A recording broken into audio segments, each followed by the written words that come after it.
ప్రతి ఇంటికి మీరు ఓటేస్తారు, నన్ను ఏదో గెలిపిస్తారనే ఆశలు నాకు లేవు. కానీ అదొక సందర్భంగా తీసుకుని ఇప్పుడల్లా ఉపన్యాసాలు ఇచ్చి దేశవ్యాప్తంగా రాష్ట్ర వ్యాప్తంగా ఉద్యమాలు చేసే నాయకులంతా గృహలోకి పోయి ఏ గృహలో కూడా తెలియని పరిస్థితిలో ఉంటారు.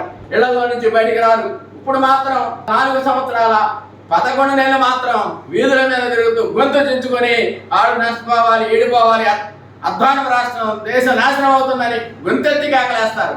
కానీ ఎన్నికల సమయంలో ఎప్పుడైతే స్పందించాలో, ఎప్పుడైతే మంచి వ్యక్తులు ఎన్నుకొని ఓటర్ని చైతన్యవంతులు చేయాలో ఆ సమయంలో మాత్రం వీళ్ళు కనిపించకుండా పోతారు. వాళ్ళు కూడా అలాంటి పార్టీలకే తొత్తులుగా మారి, ఇండైరెక్ట్ గా స్లీపింగ్ సెల్ గా మారి ఆ పార్టీల అభివృద్ధికి కృషి చేస్తారు. అంటే మిమ్మల్ని మీరు వంచుకుంటున్నారు, మీ రాష్ట్రానికి మీరు ద్రోహం చేస్తున్నారు, మీ దేశానికి మీరు ద్రోహం చేస్తున్న విషయం ఆ మేధావులకు తెలియకపోవడం నాకు చాలా బాధాకరం. డిగ్రీ, ఇంజనీరింగ్, పీజీ పూర్తి చేసి కూడా ఉద్యోగాలు లేకుండా నిరాశగా ఉన్నారా? బ్యాంకు ఉద్యోగాలైతే బాగుంటాయి, కానీ పోటీ పరీక్షల శిక్షణా సంస్థల్లో ఫీజు మీకు భారంగా అనిపిస్తుందా? అయితే ఆలస్యం ఎందుకు? మన వెనిగండ్ల ప్రక్కనే ఉన్న కౌండిన్యపురంలోని కౌండిన్య ఐఏఎస్ అకాడమీలో హైదరాబాద్ నుండి అత్యున్నతమైన ఫ్యాకల్టీతో ఆర్థిక భారం మోయలేని వారికి సేవాభావంతో లాభాపేక్ష లేకుండా కేవలం మంచి ఫ్యాకల్టీతో అతి తక్కువ ఫీజుతో నిర్వహించబడుతున్న మన ఐఏఎస్ అకాడమీలో చేరండి, చేర్పించండి, ఉద్యోగం సాధించండి.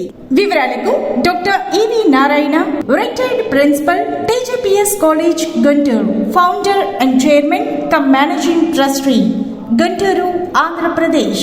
Cell number 9966112933. వాళ్ళ మూర్ఖత్వానికి, వాళ్ళ అమాయకత్వానికి నేను చాలా చింతిస్తున్నా. ఎందుకంటే వాళ్ళు మంచి వ్యక్తులు వాళ్ళు ఇప్పుడు చెప్తారు, ఎన్నికలప్పుడు చెప్పండి, బయటకు రండి, చెప్పండి.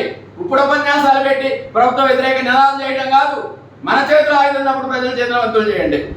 అర్థమైనా? దేశ అభివృద్ధిని, రాష్ట్ర అభివృద్ధిని, మంచి పరిపాలనకి ఆక్షించే ఈ నాయకులు ఎవరైతే ఉన్నారో, స్వచ్ఛంద సంస్థలు ఏవైతే ఉన్నాయో, నాయకులు ఎవరైతే ఉన్నారో, మీరు ఎన్నికల సమయంలో ఒక నెల ముందు సమాజంలోకి రండి, మంచి చెడు విశ్లేషించండి, డిబేట్లు పెట్టండి, ఎవరు ఎన్నుకుంటే మంచితో తెలియజేయండి.